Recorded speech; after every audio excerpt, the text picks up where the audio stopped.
Hello दोस्तों, the spark study pathfinder में आप सभी का स्वागत है। जैसा कि आप लोगों को पता होगा कि यह क्लास जो है आपके रोहित सर जी के दिशा निर्देश में जो है पुनः से आरंभ किया गया है, जिसके अंतर्गत हम लोग जो है पार्ट्स ऑफ स्पीच से पढ़ना आरंभ करेंगे। तो आइए बिना किसी देरी के जो है हम लोग सेशन को स्टार्ट करते हैं। तो हम लोग पढ़ने वाले हैं parts of speech. Parts of speech. Parts of speech की संख्या जो है 8 है, जिसे हम लोग ग्राफ के माध्यम से देख लेते हैं।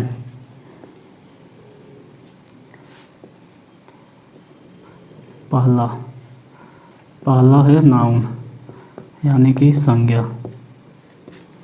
उसके बाद दूसरा है प्रोनाउन यानी कि सर्वनाम। उसके बाद देखते हैं तीसरा है एडजेक्टिव। एडजेक्टिव का मतलब होता है विशेषण। उसके बाद चौथा है वर्ब यानी कि क्रिया। उसके बाद पांचवा है प्रीपोजिशन यानी कि संबंध सूचक अव्यय।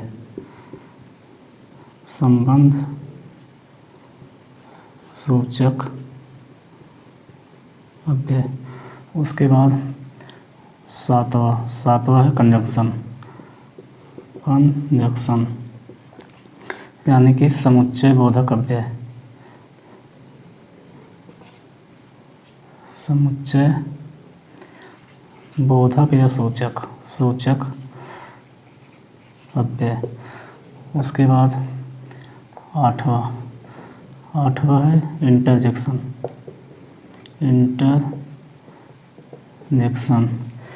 यानी कि विस्मय सूचक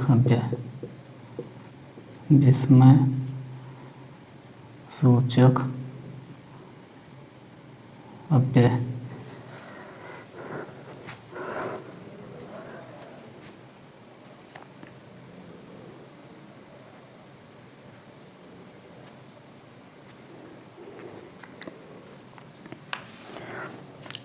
अब हम लोग जो है इन 8 के बारे में पहले थोड़ा जान लेते हैं।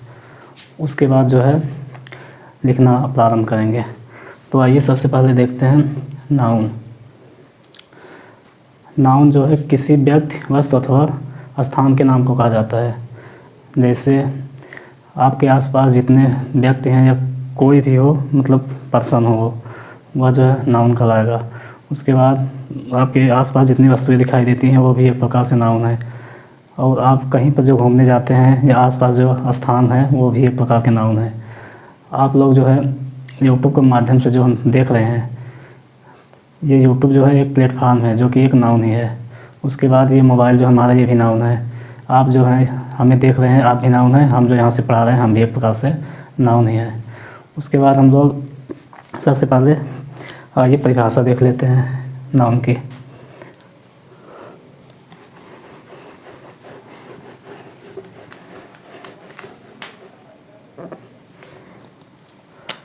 नाउन यानी कि संज्ञा।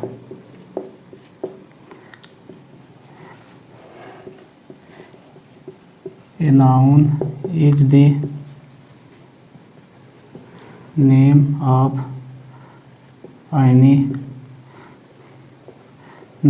any person, place or thing।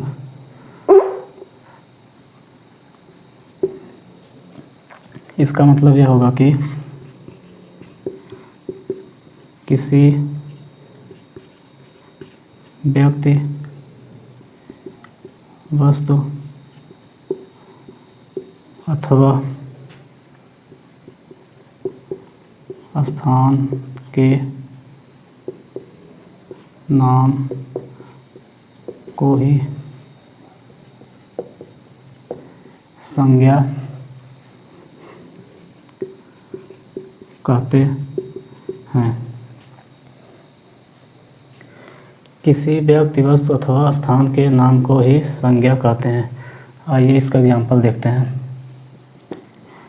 सबसे पहले हम लोग देखेंगे व्यक्ति, जैसे कि यानी कि person.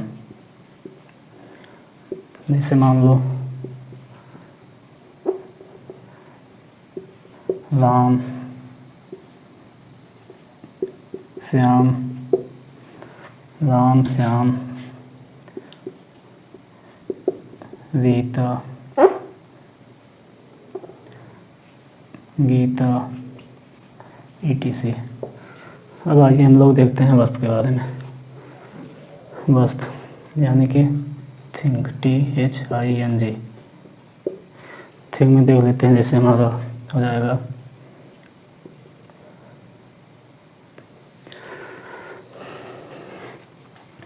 Table, chair. Table, chair. जैसे हम लोग इस मार्कर से लिख रहे हैं, ये भी हो जाएगा नाउन, मार्कर। उसके बाद मोबाइल, ETC। उसके बाद देखते हैं स्थान यानी कि प्लेस, PLACE। प्लेस में हो जाएगा, जैसे मान लो आपका हो गया प्रयागराज, PRAYAGRAJ, प्रयागराज। जैसे हो गया जौनपुर। उसके बाद हो गया मेरठ,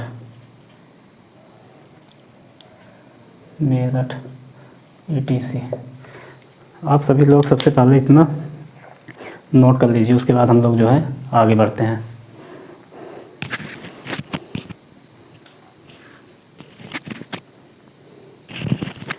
आइए हम लोग अब अगला देखते हैं प्रोनाउन के बारे में।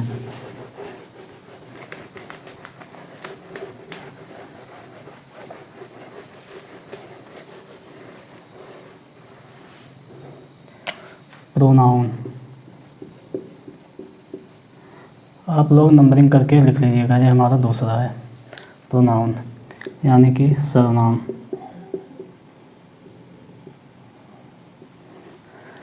इसका डिफिनेशन होगा, a pronoun is a word which is used in the place of noun. इसका मतलब यह होगा कि सर्वनाम ऐसे शब्द होते हैं, ऐसे शब्द होते हैं जो संज्ञा के स्थान पर प्रयोग किए जाते हैं। प्रयोग किए जाते हैं।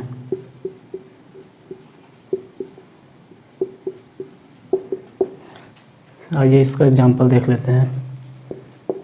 एग्जाम्पल जैसे हो गया आई, वी, ही,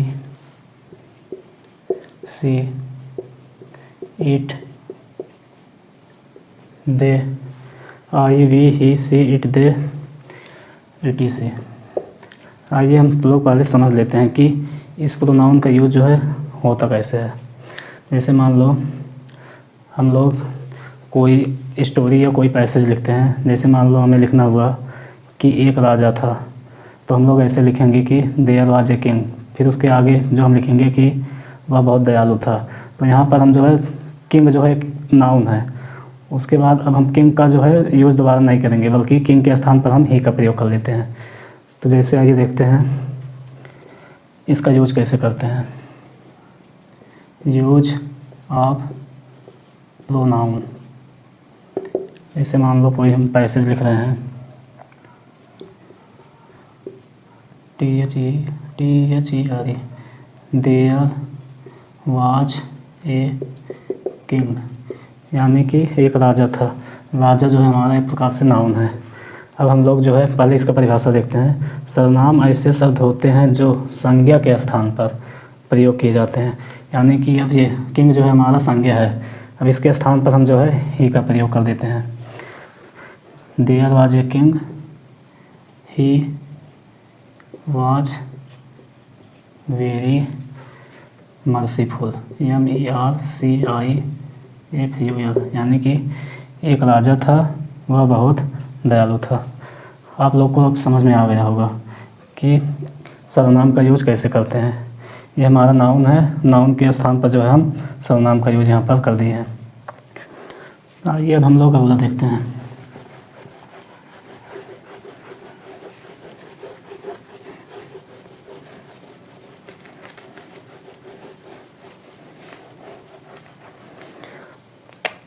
तीसरा एडजेक्टिव।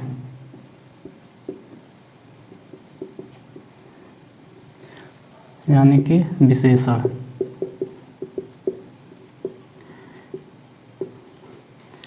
इसका डिफिनेशन होगा कि एन एडजेक्टिव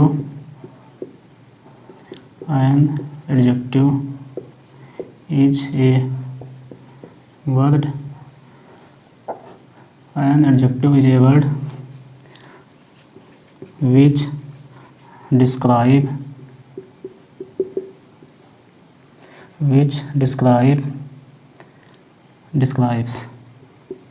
the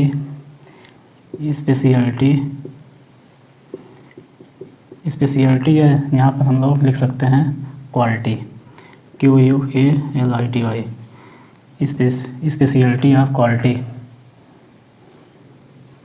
ऑफ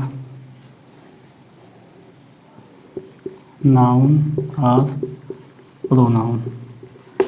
इसका मतलब यह होगा कि विशेषण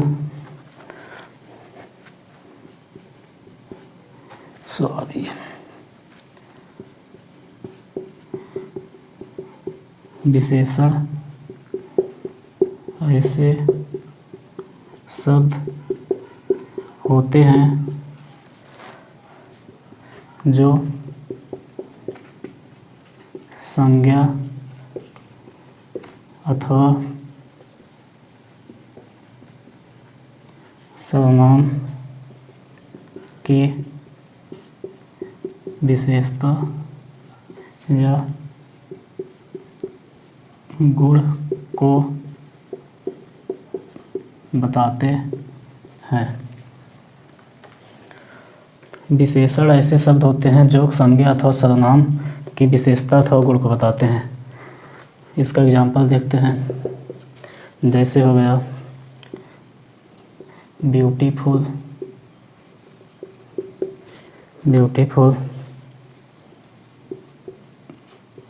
ब्रेव,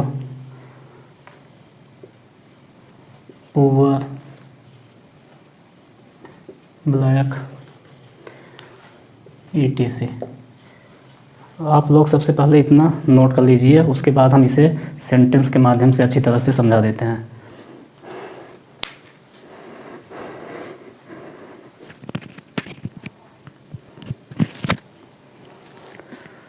आइए हम लोग इसे सेंटेंस के माध्यम से अच्छी तरह से समझ लेते हैं।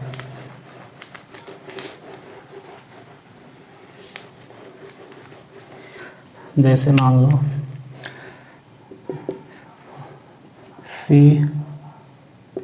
इज वेरी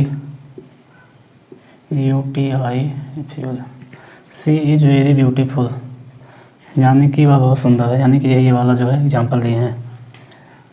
यहाँ पर जो है ये ब्यूटीफुल जो है, इसकी मतलब इस लड़की की जो है सुंदरता के बारे में जो है बता रहा है। एक प्रकार से हम लोग कह सकते हैं कि यह इसका जो है प्रकार से गुण है, यानी कि विशेषता है। उसके बाद दूसरा देखते हैं brave. Ram is a brave boy, यानी कि राम जो है एक बहादुर लड़का है। यहाँ पर राम के बहादुर होने की जो है विशेषता बतलाई जा रही है। उसके बाद तीसरा देख लेते हैं। जैसे मान लो poor, he is very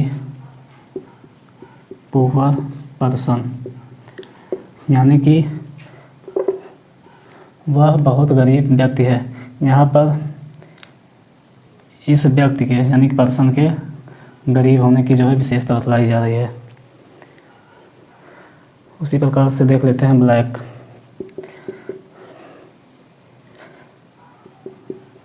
the shirt is very black, यानी कि शर्ट जो है बहुत काला है। यहाँ पर जो है शर्ट के काले होने की जो है विशेषता बतलाई जा रही है। इतना नोट कर लीजिए। उसके बाद हम लोग वर्ब के बारे में पढ़ते हैं।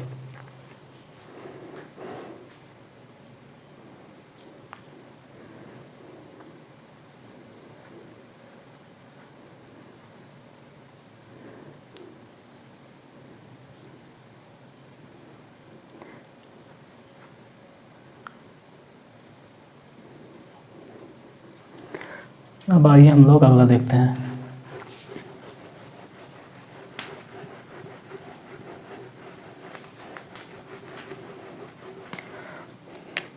चौथा वर्ब यानी कि क्रिया। इसका डेफिनेशन देखते हैं। ए word which is used, a word which is used for saying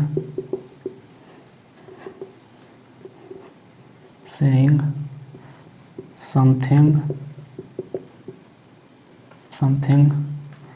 about some person or thing is called verb, यानी कि ऐसे शब्द जो किसी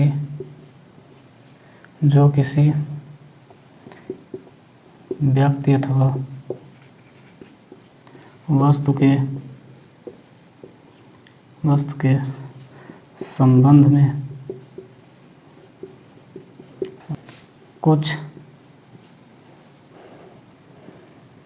बताते हुए अथवा कार्य के होने का भाव प्रकट करते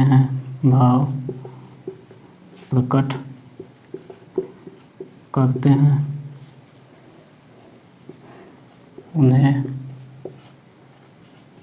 वर्ब कहते हैं।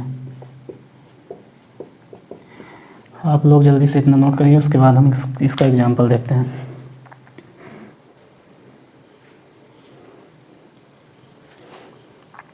आइए हम लोग इसका एग्जाम्पल देख लेते हैं।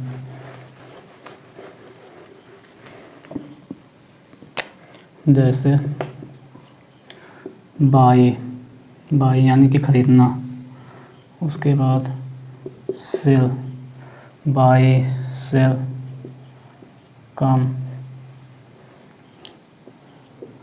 Give, buy sell come give, drink etc। अब आइए हम लोग इसे सेंटेंस के माध्यम से समझ लेते हैं। जैसे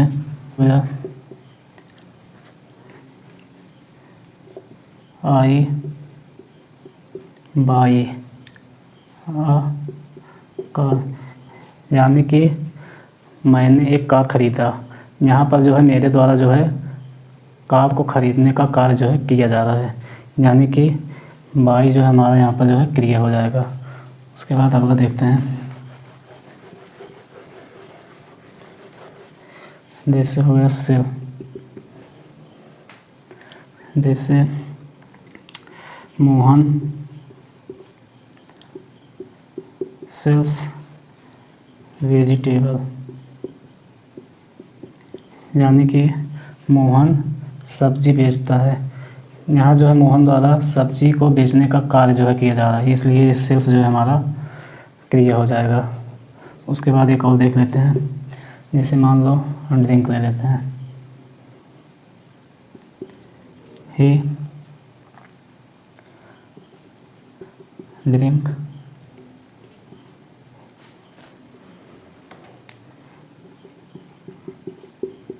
ड्रिंक वाटर, यानी कि वह पानी पीता है।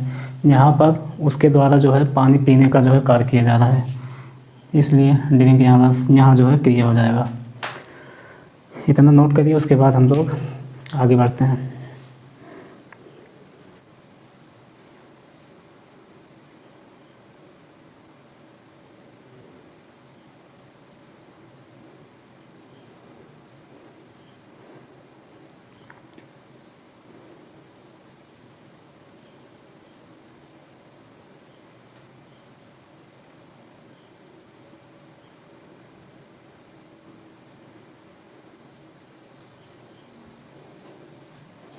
आइए अब लोग देखते हैं।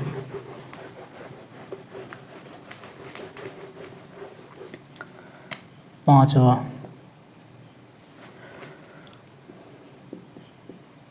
एडवर्ब, यानी कि क्रिया विशेषण। क्रिया विशेषण, आइए इसका डिफिनेशन देखते हैं। ए word which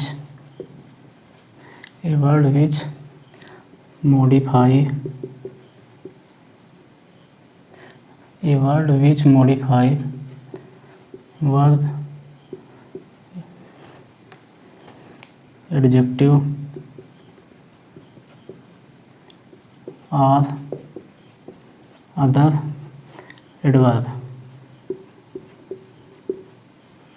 A word which modify verb, adjective or other adverb are called adverb। यानी कि इसका मतलब यह होगा कि ऐसे शब्द जो क्रिया, यहाँ पर ऐसे लिख लेते हैं, जो वर्ब, एडजेक्टिव अथवा अन्य एडवर्ब की विशेषता बताते हैं, उन्हें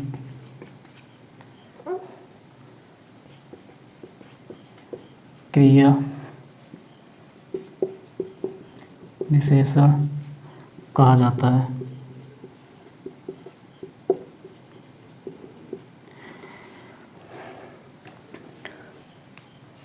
ऐसे शब्द जो वर्ब, एडजेक्टिव अथवा अन्य एडवर्ब की विशेषता बताते हैं, उन्हें क्रिया विशेषण कहा जाता है।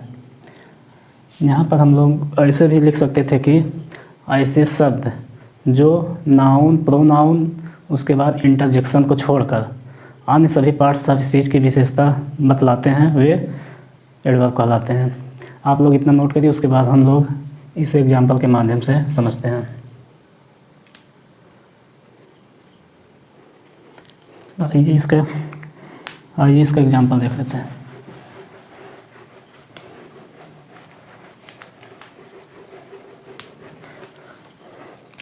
आइए एग्जाम्पल के माध्यम से समझते हैं। Fast, very, late, fast, very, late, उसके बाद SLOW, स्लोली, ETC। आइए सबसे पहले हम लोग इसे एक सेंटेंस के माध्यम से समझ लेते हैं। जैसे मान लो राम रन फास्ट, यानी कि राम तेज़ दौड़ता है। यहाँ पर जो है फास्ट जो है रन की विशेषता जो है बतला रहा है, यानी कि हम लोगों ने डिफिनेशन में यह पढ़ा कि ऐसे शब्द जो वर्ब, एडजेक्टिव अथवा अदर एडवर्ब की विशेषता बतलाए उसे हम एडवर्ब कहते हैं। यहाँ पर जो है ये फास्ट जो है रन की जो है विशेषता बतला रहा है। ही कम लेट, यानी कि वह देरी से आता है। यहाँ पर जो है कम की विशेषता जो है बतलाई जा रही है कि वह देरी से आता है।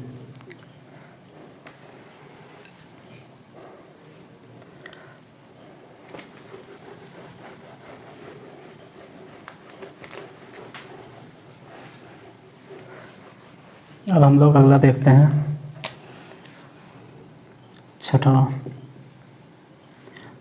प्रीपोजिशन, यानी कि संबंध सूचक अव्यय।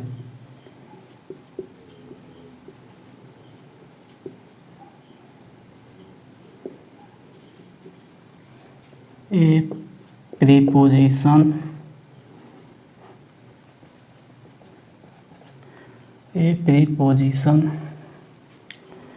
is a word which shows the relations of a noun or pronoun,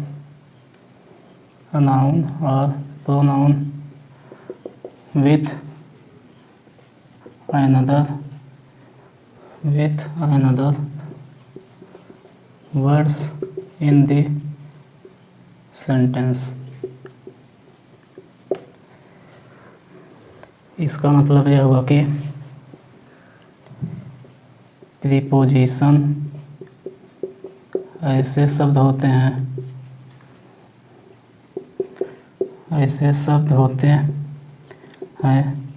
जो किसी नाउन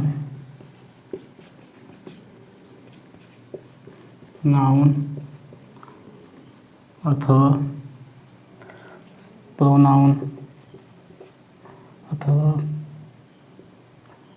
प्रोनाउन से पहले जुड़कर सेंटेंस के अन्य शब्दों के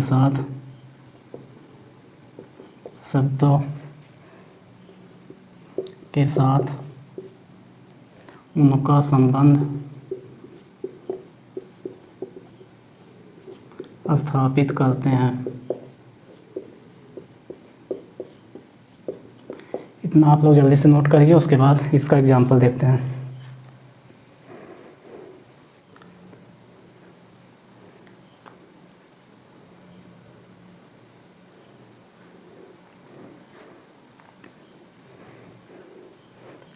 आइए हम लोग इसका एग्जाम्पल देखते हैं।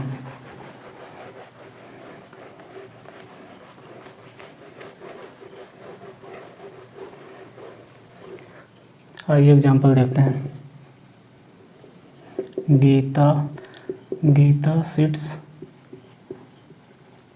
Under the tree.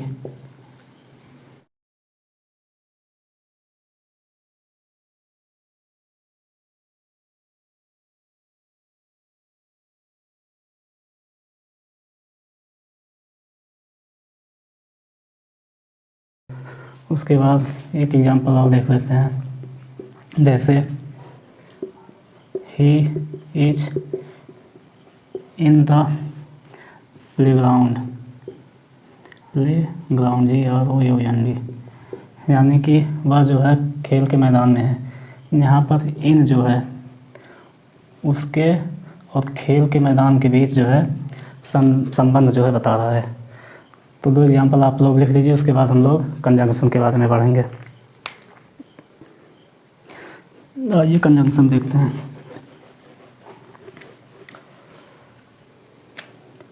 सातवां कंजंक्शन यानी कि समुच्चय बोधक अव्यय। समुच्चय बोधक अव्यय, इसका डेफिनेशन देख लेते हैं। A word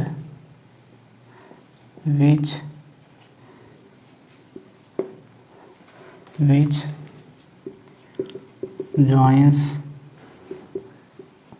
2 or more words, phrase,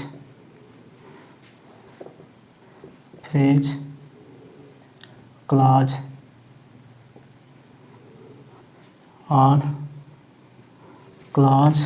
or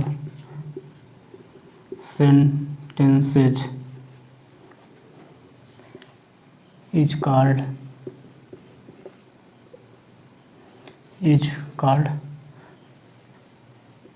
conjunction।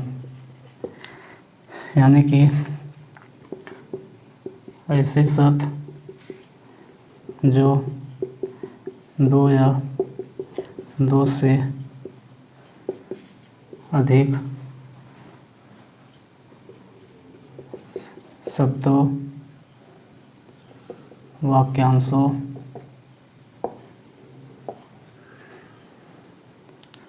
उपवाक्यों अथवा वाक्यों को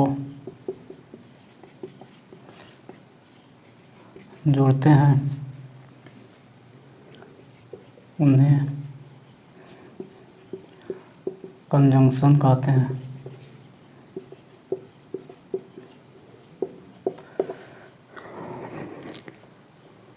अब आइए एग्जाम्पल देखते हैं।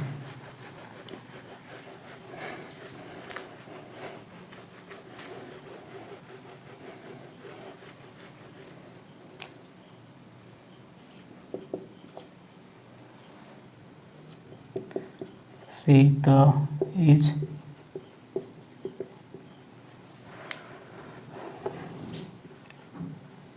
Waiting for you.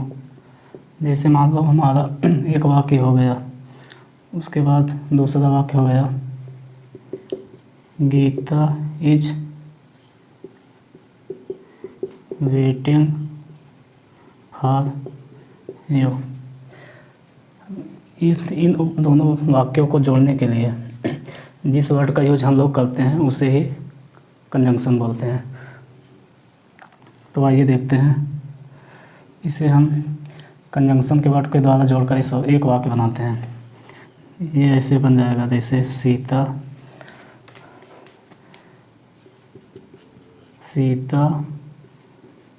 And Gita. अब यहाँ पर इज जो है दोनों ये हट जाएंगे, यहाँ पर आर बन जाएगा, यानी कि बहुवचन यहाँ पर बन जा रहा है। सीता एंड गीता आर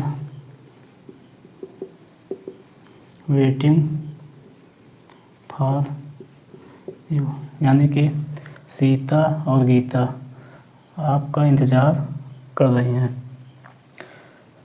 उसके बाद एक और देख लेते हैं। ये मान लो पहला था, दूसरा देखते हैं।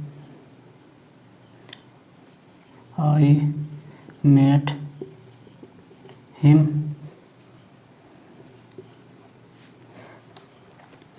Near the temple. उसके बाद I met him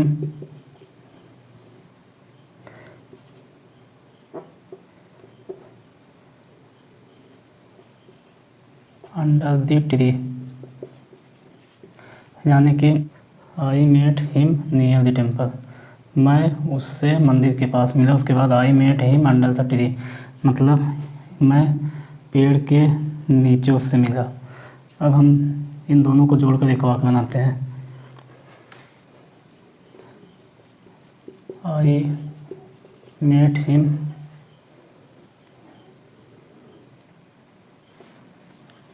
near the temple and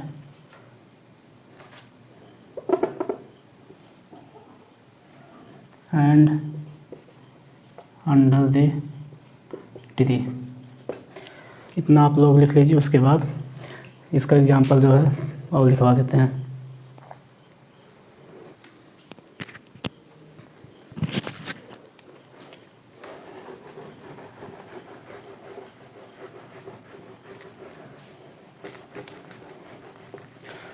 अब आप लोग इसके कुछ एग्जाम्पल लिख लीजिए। जैसे एंड तो हमने बता दिया, उसके बाद और लिख लीजिए। जैसे बट हो गया, बिकॉज हो गया,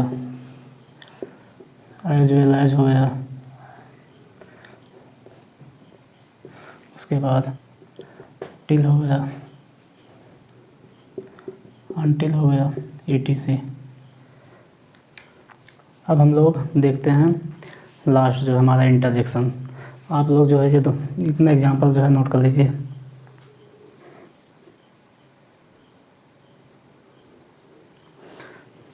अब हम लोग लास्ट देखते हैं इंटरजेक्शन।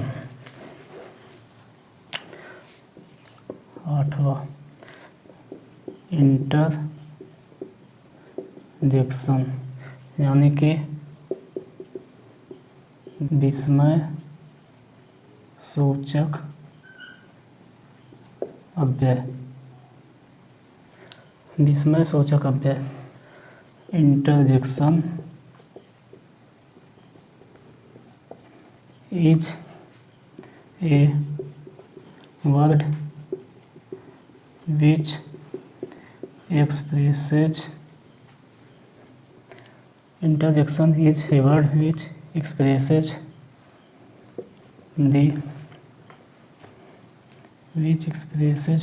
the sudden feeling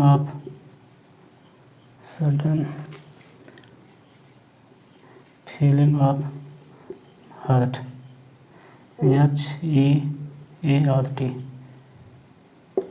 यानी कि इंटरजेक्शन ऐसे शब्द होते हैं जो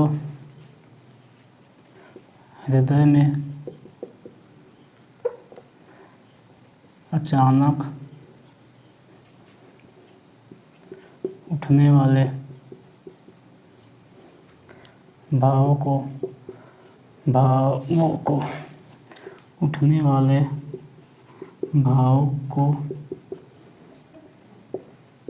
प्रकट करते हैं। आइए इसका एग्जांपल देखते हैं। जैसे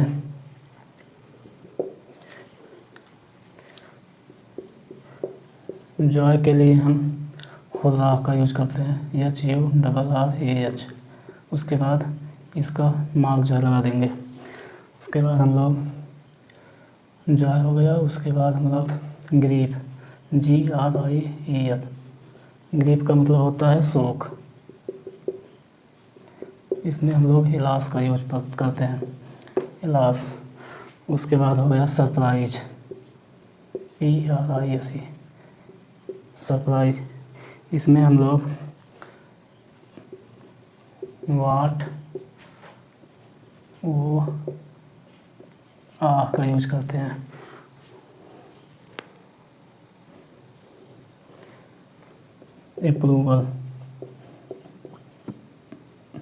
अप्रूवल में हम लोग जैसे ब्रेवो का यूज करते हैं या अप्लाउस का यूज करते हैं। अप्रूवल का मतलब होता है अनुमोदन अथवा प्रशंसा। इतना आप लोग लिख लीजिए। उसके बाद हम कुछ नोट्स जो है 1-2 पॉइंट लिखा देते हैं। यहाँ पर आप लोग इसका मतलब लिख लीजिए। अप्लाउस का मतलब होता है वाहवाही अथवा शाबाशी, वाह वाह, ये तो शाबाशी। आइए हम लोग कुछ नोट्स देख लेते हैं, 1-2 पॉइंट।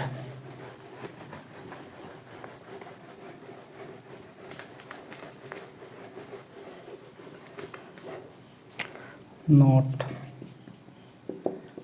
पॉइंट नंबर 1, प्रीपोजिशन के साथ फ्रेज लगा होता है, PHRASE, फ्रेज लगा होता है। एग्जाम्पल देखते हैं, जैसे the sun rises in the east. इसमें जो है इन द ईस्ट, इतना भाग जो है हमारा फ्रेज है, PHRASE फ्रेज है। उसके बाद ये इन जो अकेला है, ये ऐसे लिख देते हैं, इसके बाद मिटा दें। इसमें जो है इन द ईस्ट, ये जो हमारा फ्रेज है, PHRASE फ्रेज। उसके बाद इन जो है यह है प्रीपोजिशन। उसके बाद पॉइंट नंबर 2, कंजंक्शन के साथ क्लॉज लगा होता है, CLAUSE, लगा होता है। यहाँ पर फ्रेज का मतलब होगा वाक्यांश। उसके बाद यहाँ पर जो क्लॉज का मतलब होता है उपवाक्य।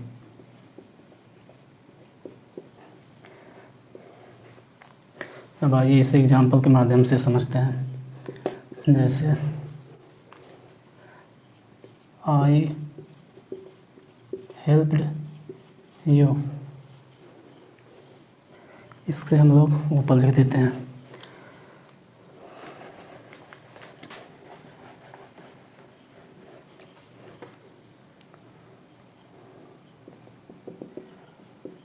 आई helped you because, CAUSE, because you are honest. इसमें जो है बिकॉज यू आर ऑनेस्ट, इतना भाग जो हमारा क्लॉज है।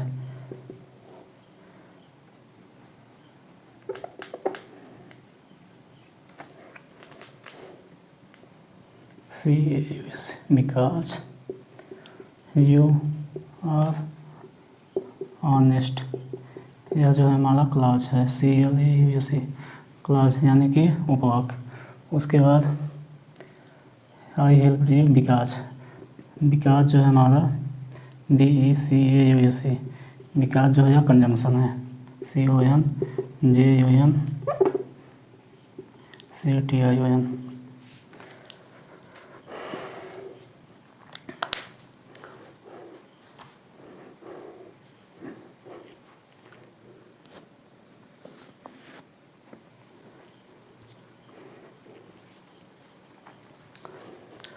आज के लिए दोस्तों इतना ही। फिर नेक्स्ट क्लास में हम लोग जो है नाउन से स्टार्ट करेंगे, उसके बाद पूरा फुल डिटेल के साथ हम लोग पूरा इंटरजेक्शन तक पढ़ेंगे। धन्यवाद।